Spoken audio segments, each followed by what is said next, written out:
how do you see the landscape right now in terms of legacy media, what people call the mainstream media, what can be said, what can't be said, free speech, engaging with the public? How do you see it, right? Where do you see the lay of the land? Well, the first thing I would say is you're completely right. This time last year I was in a very, very bad way, and it was the first night that I had even left my house after being suspended by GB News, and genuinely it was the people in this room that gave me the confidence to go on. I'm not exaggerating when I say that for one moment.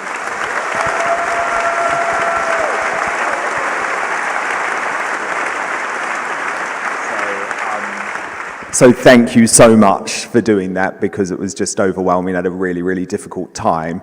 And I guess one of the reasons it was very difficult for me, obviously, is that I thought that I had found a home at a place where free speech was embraced, so it was quite shocking to then not be there. But to talk about the mainstream media overall, I actually think there's a lot of hope, and I've been speaking to a lot of people earlier tonight at the pub next door, and they've said to me, do we have a reason to hope? And actually, I say absolutely, because the thing is, the mainstream media is dying. It is on its deathbed. And the problem is, the problem is that the government, the authorities, the establishment, the deep state will do all they can to keep the mainstream media on life support. But eventually, the life support will be turned off. Now, there are lots of challenges, of course there are, because we have to deal, and Winston knows a lot about this, but the big tech censorship, that is a whole other world. But yes, there's a lot of reason to hope, because the great thing about what happened over Brexit, and then over lockdowns, and then over vaccines, was that we know they're lying to us. So many of us have been awakened to what they did, and there is reason to hope, because why on earth would you trust a Westminster journalist after the last 5 years, like in all seriousness? So on that note, Zuby, I want to come to you, because we've seen some remarkable things. We've just seen that the counter-disinformation unit that was really put out on during lockdowns has not only been targeting citizens and medical people and journalists and in the UK, but also advising the Biden administration, who have got a constitution and the First Amendment and free speech, on how to censor and shut people down. You've got over 2 million followers on social media. You've done things with Elon Musk. Many people are targeting Elon Musk now. Alistair Darling is saying, let's have him in court and send him in jail like a tin pot dictator. You're always very positive, but Zuby, tell us how you see the lay of the land in terms of engaging with the public and where we stand right now, please. Yeah, sure thing. First thing I want to say is I wish I could be there in person in London with you, all of you. I'm currently here in Miami, but I will do my best. I'm sending love from across the pond. So, Alan, in answer to your question, I think the clearest sign that we are in a better situation is to compare where we are now to how things were in 2020 or 2021 or 2022. All of us in this room in particular will remember just how hard the walls were closing in and how much fear and division was going on during that time. I mean, it was just the sort of peak of censorship in my own lifetime, and I'd imagine that's the same for most of us. So I think we're in a situation where things are kind of scary in a way, because you're seeing what governments and other institutions are doing. But at the same time, they wouldn't be doing that if we were not winning. And when I say we, I am talking about people who are truth-seeking and truth-speaking. This doesn't mean that we agree on everything or that everything we say is always correct, but what it means is that we are not intentionally trying to lie to people. It means that we are not intentionally manipulating people. And that is one of the core differences between independent media and the rising tide of people who are following it, and what we call the mainstream or legacy media, where there is always an incentive. And oftentimes those incentives can be perverse. If you look at the USA, the country I'm in right now, I mean, the absolute stranglehold that Big Pharma in particular has across all of the various media channels, it's insane. And all-time trust in mainstream media is at an all-time low, and the availability and trust in independent news sources is increasing. I think that Elon Musk buying what used to be called Twitter, but now X, I think that may go down as one of the most important things that he ever did for humanity, and he's certainly doing a lot of interesting and impressive things for humanity. But just having even just a couple of channels where people can speak freely, it always allows the truth to break free. Because if you're speaking the truth, you don't need to censor people. You only need to censor people if you're lying to them and you're trying to manipulate them. So anytime you're seeing people pushing for censorship and they're claiming that's under the banner of misinformation or disinformation, just like all the stuff they did in 2020 to 2022 supposedly was for, our health and safety, you know that it's nonsense. Because if you are telling the truth and you're not trying to mislead people, you have no fear of opposing opinions. You don't have any worry of other people saying things, even if they may not be true, because you can counter them with facts and with truth. So I think that's a lot of reason for us to be optimistic as we close out the first quarter of a new century. Thank you, Zuby.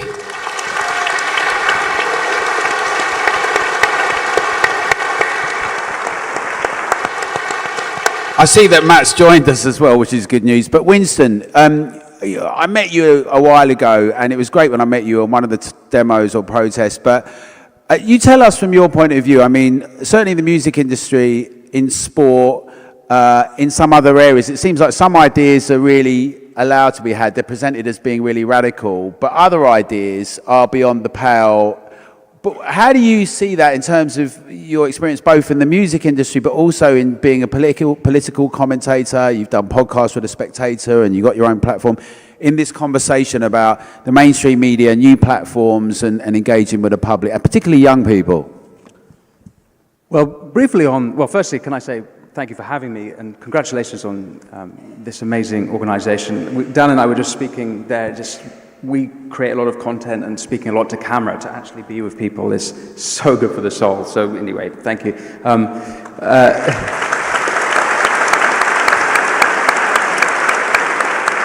The music industry, I've been thinking about it a little bit today because of what's happening with P. Diddy. And I don't know those of you who are following this story, but the normally easily enraged and highly political music industry and creative industries, crickets. And a part of me is a little bit annoyed about that, because I spoke out in essentially criticizing the extremities of the Black Lives Matter organization and riots and the Antifa riots back in the heady days of 2020 and 2021. But where I may be understanding of the music industry, like any community, and I suspect even this community, is we are all susceptible to groupthink. That's kind of normal. And in the music industry, where it's a lot of creative people, those personality types line up with being politically liberal. If you look at the literature on personality types and personality psychology, it groups those people together. In the same way that if you worked in the city or if you worked on Wall Street, you'd probably have a lot of free market, right-wing libertarian types. It just different groups group different people together. So in that sense, it's understandable that the music industry, the creative industries, would have that culture. But they have been completely crushed by being completely totalitarian about that. You can't speak out about or have any different opinion, whether it was COVID. You saw the adverts they were doing for Pfizer. It was. I felt like I was going insane. I'm sure a lot of people here felt the same way.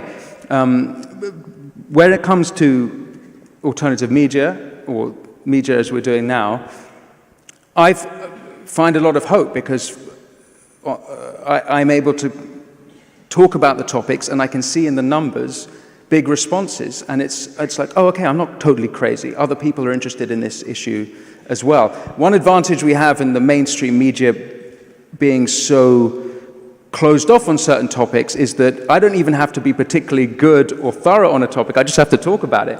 So an easy example would be, I've done a couple of episodes on Islam this year, one interview of Ibn Warraq on my show and one with Ayan Hirsi Ali, and put it online and poof, just click, click, click. Everyone wants to understand. Because the mainstream media are terrified to even talk about that.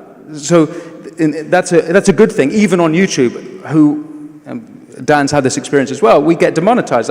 I had videos on the riots demonetized because I went against the narrative. There's still problems there, but there are still advantages. We can go deeper still, and Balaji Srinivasan has this theory that we're going through a digital civil war, and you might say that Elon and X are on one side alongside Rumble, Telegram you'd put there. I don't know what's happened to Zuckerberg, whether he's deciding to change sides, but certainly Meta have been on the other side, and the YouTube Google, owned by Google, is very much on the other side. So there's very curious things going on. I'm not sure that independent media is as safe as we might hope. You play a mean guitar as well, I've got to say. For all those, I mean, I'm sure everyone knows, but remarkable. Thank you for that. Ada, yeah, very impressive. It would be good to hear how things are. What's the barometer from your point of view with young people you come into contact and that you're working with to get them into a political sphere? How much, some of the obsessions, is it just that we're in an echo chamber? Are we all a little bit too obsessed with the idea of gender-based rights or identitarianism? And is it the fact that that's not really a massive obsession with most young people? Or how do you see it? And in relationship to what's discussed in the media and with the political class? I think the media, the mainstream media, is actually what drove a lot of young people to seek out alternative media. So we all remember when Trump said that the media, the mainstream media, was the enemy of the people, and there was a big uproar about it. But why was that a surprise when the mainstream media has been lying, spewing out misinformation, bias, and things like that? Also kind of making people feel stupid in a sense. And so people don't want to feel that way, and that's why they seek out alternative sources of so-called truth. And I think with young people, with that rebellious nature in them, they don't like being told sort of, how to think. It's one thing to sort of give out the facts of a situation or of a phenomena, but to actually tell people how their mind should work and how they should perceive a situation. That's definitely what caused me to say, actually, hold on there. What you're saying in, what's coming out of these screens is actually not my reality, right? So sometimes people think that the mainstream media is, the one pushing people away, but actually people are not marrying up the facts, that's coming out of the screens to their own lives. I want to ask you all in a second about facts because, people say, well, I've done my research. And you think, well, okay, that could be good. It might not be good. I don't know, right? But there's something about investigative, rigorous, diligent journalism that I don't think we should just jettison the idea and the aspiration of, right? It may not have been displayed in every quarter.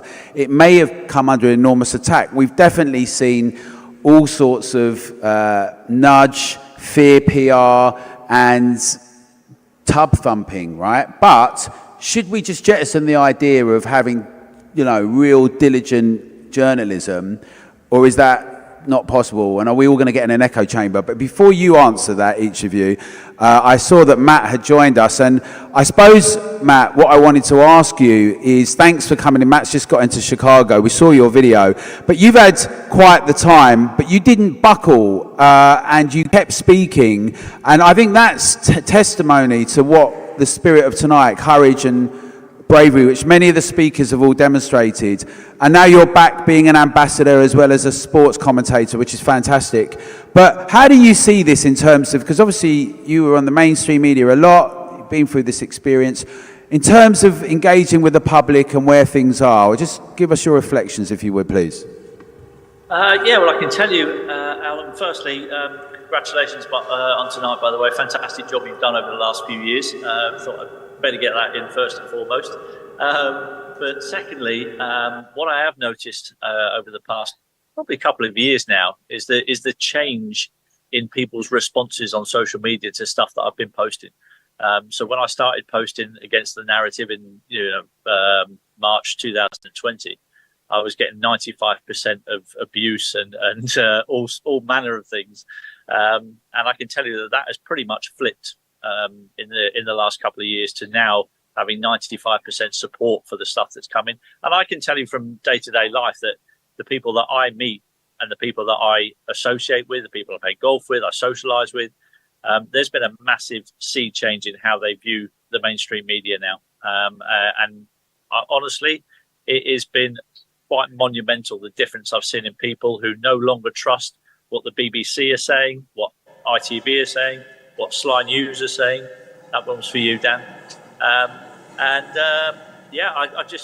feel a great deal of positivity at the moment. That I think, as Zuby said, I think look back to where we were and look where we are now, and I think it's a massive marked difference, and people are waking up to what's going on. So, Zuby, I want to come back to you on it.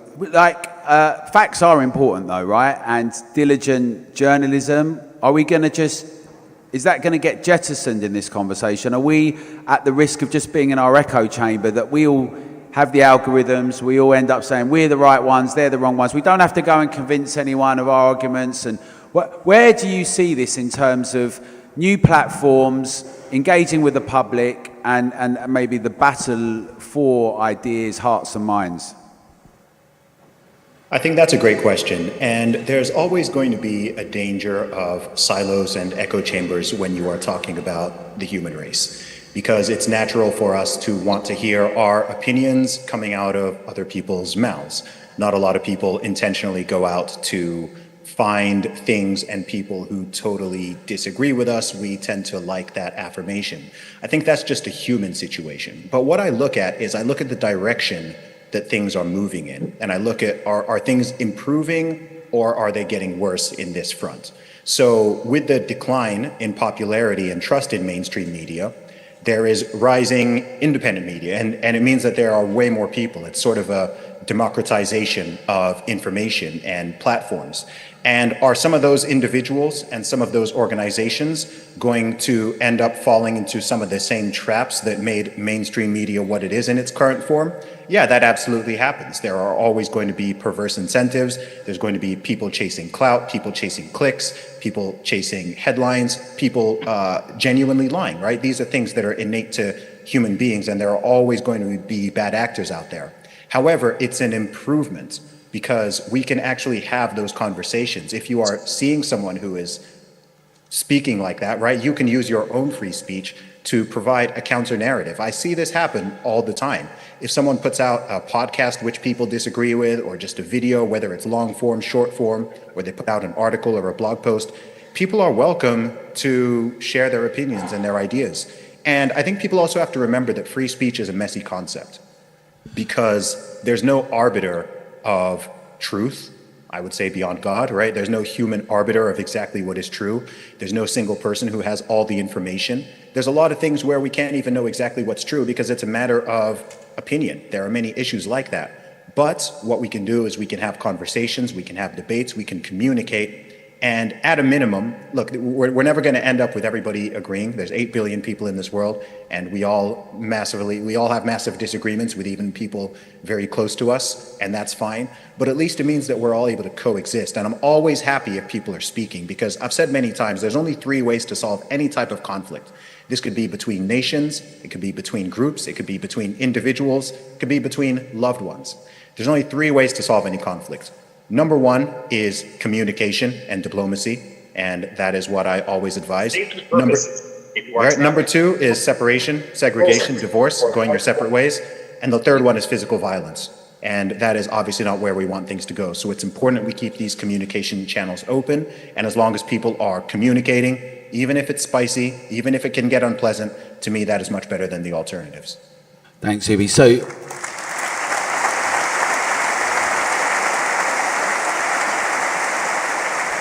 Dan, you've had a long career in journalism, and both in the newsroom, in broadsheet journalism, and in television, in broadcast. I always thought when I went in front of you, you didn't just give everyone an easy time. You'd have the information, you'd present it out, and often in places like GB and Talk, you'd have to do that much more than perhaps you would in the BBC and elsewhere, although there's this pretense that you have it fair and balanced, right?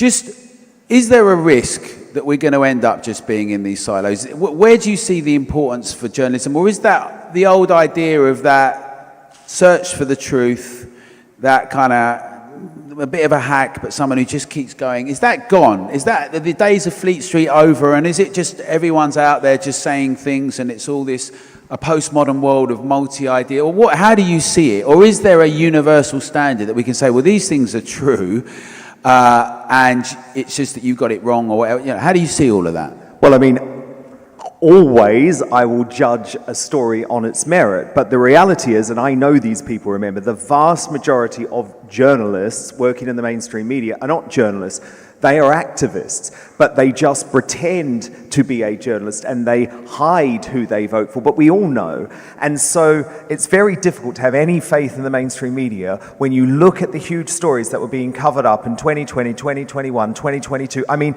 I saw Sly News today do a story on vaccine damage victims, right? And I thought, okay, well, should they be given a bit of credit for that, because finally they've come around? And then I looked into the story deeper, and of course they had found a family who said, oh yes, my father died of the vaccine, but of course I would still have it, and we can't blame the government for it. So I'm like, no, they can't be trusted. They are not journalists. So look, I will judge stories on their merit, but what people have to realize is that The Guardian here, the New York Times in the US shows actually that a lot of mainstream journalism has died.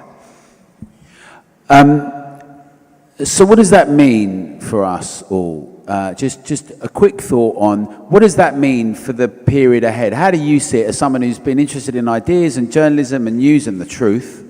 How do you see that? Obviously what you're doing is a way to communicate with people, but what's your take on it, on what needs to happen? Well, people have to trust individuals. And actually, I've really looked into this a lot. And weirdly, even the big tech platforms are moving towards that. So Instagram, for example, I listened to an interview with the chief executive the other day, and he said he's completely given up on organizations because people are no longer trusting of organizations. And there's good reason for that, isn't there? Because a lot of organizations have people behind them pulling the strings in lots of different ways. There's a reduced chance of an individual being captured, especially when we can judge that individual. So in the US, I'm much more likely to trust Tucker Carlson or Megyn Kelly than I am Fox News, because I know Fox News is driven by, I mean, I worked for them for many years, but is driven by the personal desires of Rupert. Okay, and can we have editorial independence whilst there's still big organisations? This thing about trust is important, because it seems like people have given up trust on almost everyone. And I wonder if that's throwing the baby out with the bathwater. I'd like to hear what you both think about that, and then we're going to round up with a final point. But Winston, then Ada. I think Dan's right to observe, and everyone knows this, that we trust individuals. That's why Dan's been so successful going independent. I've 10x'd my numbers since going independent. If you talk, just to go back to investigative journalism, a lot of those guys who maybe normally would be at big newsrooms are now independent. Glenn Greenwald, Matt Taibbi, Lee Fung, David Zweig, a lot of these people went independent during the pandemic and showed how their work was even better because they were able to go deeper on various topics. I will say, if it's, I think most people probably already do this in this room, but even if you subscribe, even if you're not paying to subscribe on these people's Substacks, on their YouTubes, that really helps them. It's amazing. Even if you press like, it helps them with the algorithm and yes, please, especially us, right, Winston? You don't have to give them money necessarily, but if you press subscribe, that really makes a huge difference. Just as I'm sure you guys are already doing that already. But anyway, yeah. Sorry, I've drifted from the question, but yeah.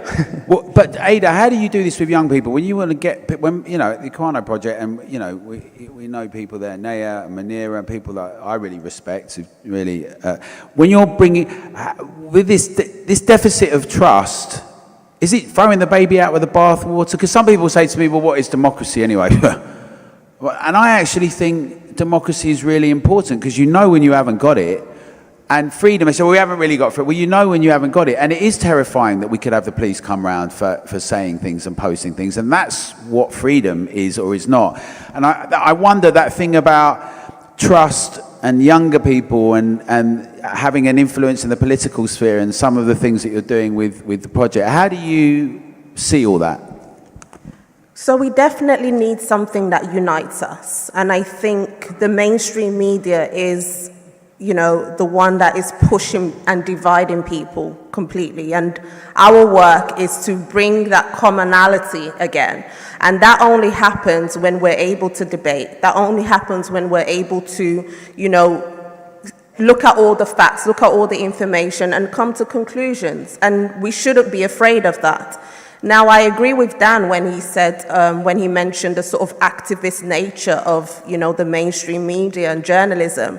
And I was watching something a while ago when I think an ex-journalist, he was saying that, you know, journalists do need to be activists. You know, they need to be biased, you know, on the side of justice and to stand against the oppressor. And I'm thinking, well, we're in a time where oppress means something today and it means something different tomorrow. So actually, no, the work of journalists, I'm not talking about independents, I'm talking about especially mainstream, is to share the facts, share the information, and it's up to us as the public to corroborate that and see and debate amongst ourselves and come to that conclusion. And I actually don't agree that journalists and the mainstream media should be trying to tell us the truth. I think truth is a bit nuanced. Facts are rational, facts are neutral, right?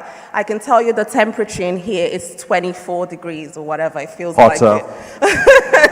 That's a fact. But if I tell you it's hot or it's cold, now that's something different. And I think that's what the mainstream media needs to step away from a little bit. And I think that will engage more young people, you know, to, you know, have more trust in what's actually coming out of our screens.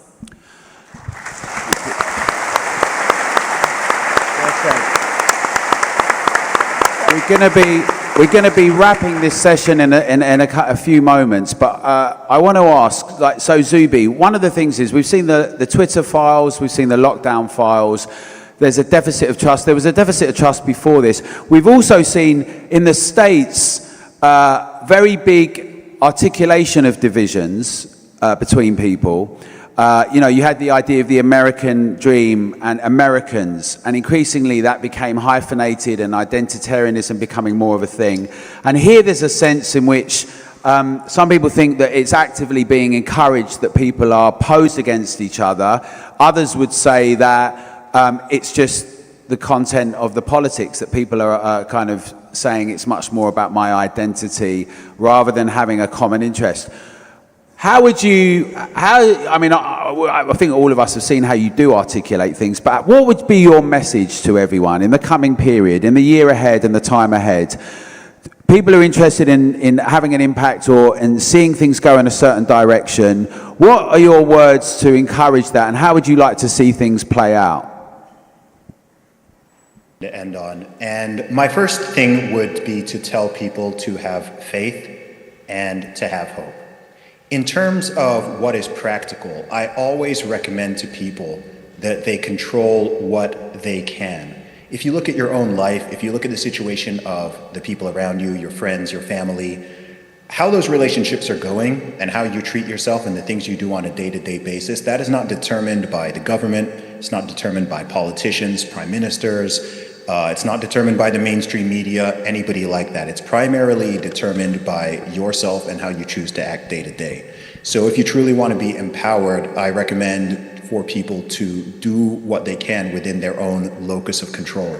It's good to know what's going on in the world, in your nation, in your society, and in the culture, but you can also see when people get so bogged down and they start to outsource their happiness, they outsource their responsibility, they outsource their power, and they're sitting there waiting for some politician to come and fix it. And we already know that's not going to happen. At best, maybe they're not going to make things worse. So I recommend to people just take the power back, do right by yourself, do right by God, do right by your family, your community, and I think that's really how we make the world a better place. Thank you, Zuby.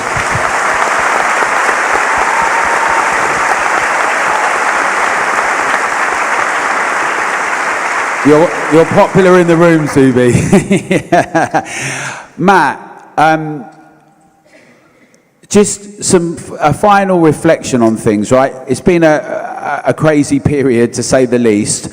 Just in terms of, I got quite concerned over the summer that very legitimate questions and issues that we should be able to discuss and debate, I started getting very concerned that things are going to just collapse into people completely losing their rag and things getting slightly out of control. Now, I might have been overly panicking and getting carried away with things, but I think there was a sense in which people are very angry.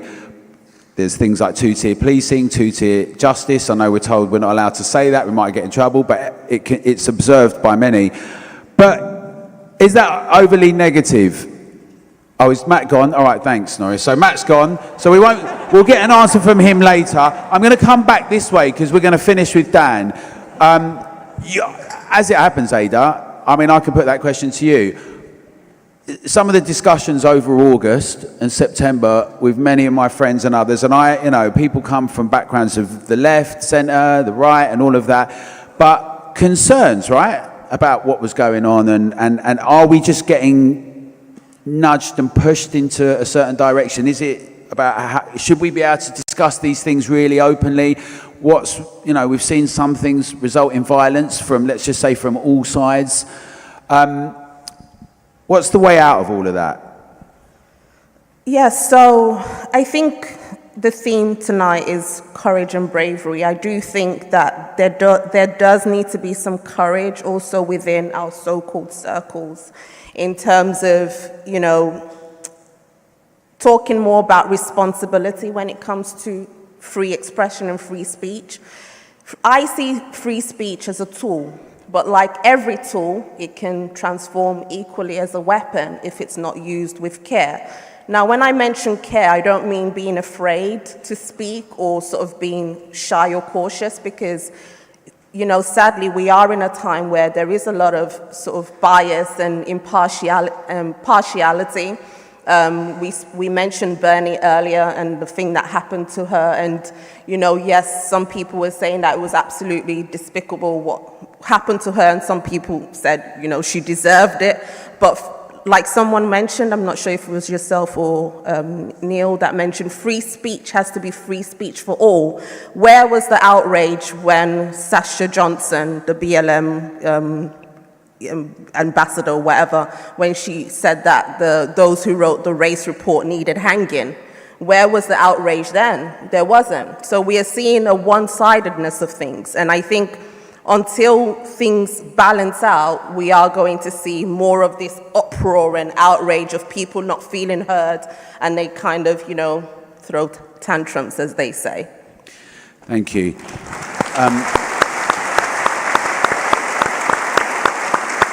When I listen to some of your music, I go, oh, that's amazing, right? And you think, I feel a bit of love, and I think that, and then people start speaking and they get all angry and you think, and I suppose my question is this, right, is how do you see the question of inspiring some? Is it going to necessarily mean thrashing out all these ideas? Is it going to be really cantankerous? Can we win people to ideas? Can you win someone who's got a completely different set of ideas around what's going on? It might be the environment, it might be where we drive, it might be behaviour during lockdowns. Do you think ideas can win people over like that, a rational engagement with them? Where do you see it? You said that earlier this evening, and I totally agree. I'll say one of my shortcomings is that, particularly on X, but even on YouTube, I have a tendency to tear things down, and I have to remind myself, no, you have to proffer an alternative. You have to really try and be positive about offering something better than what is currently going on. And it's definitely a fault of mine, that is particularly on X. One thing I'd love to say is that everyone must remember also to use their voice. Yes, there can be a tendency we can all get outraged, but no one should ever feel like they have to shut up. And don't let anyone tell you to shut up. That's the worst feeling, particularly if you're a creative person. If you're seeing people in the arts being told to shut up, it's like you could see it killing their souls. It's tragedy. So it seems, again, if you're here, then you're probably the types of people who do speak out, but also encourage others to speak out, even if you disagree with them.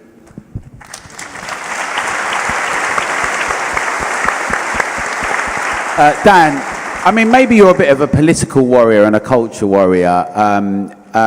Can we have civil, honest, common engagement with people we absolutely disagree with and think their ideas are really terrible, but we have a common sense of us as citizens trying to work it out and thrash it out? Not about respecting the idea, criticising, ridiculing, challenging, but in a civil way. Can we do that? And should we? It's difficult. No, not really. It's really difficult. Because, I mean, come on, if we're talking about Owen Jones, for example, no, of course we can't. We can't. Other people might want to try, but I'm not going to. And the beauty is, with an independent platform, I don't have to. And I guess I would put a counter argument to the argument that Zuby made, which was very beautiful. And of course, I do agree with those overall principles. But I would say that we have the power to kill off the mainstream media. I mean, if we all stop spending the money on the BBC licence fee, for example, and we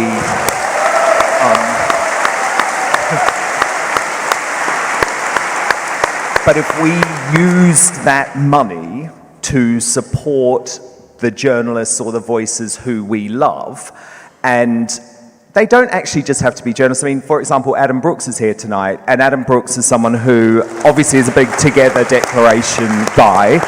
And I was so proud to put Adam Brooks on GB News. He doesn't have journalistic training, but actually I think he has so much more of a common touch with what everyday people are thinking and what their issues are. And I would much, much rather hear from Adam Brooks than Beth Rigby. And so pay for that, I guess, is what I'm saying. It's not much money. I support now the young journalists. I mean, Charlotte Gill is another brilliant example. She's a former GB News staff member. There are a lot of brilliant young journalists doing amazing work. So I guess I would just really try and advocate for a bit of practical support. You know, basically it's the price of a cup of coffee a month to support people like that doing independent journalism. That is really important because we have the power to kill off the mainstream media.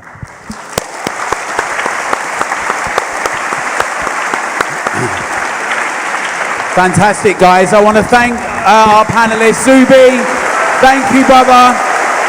Thank you.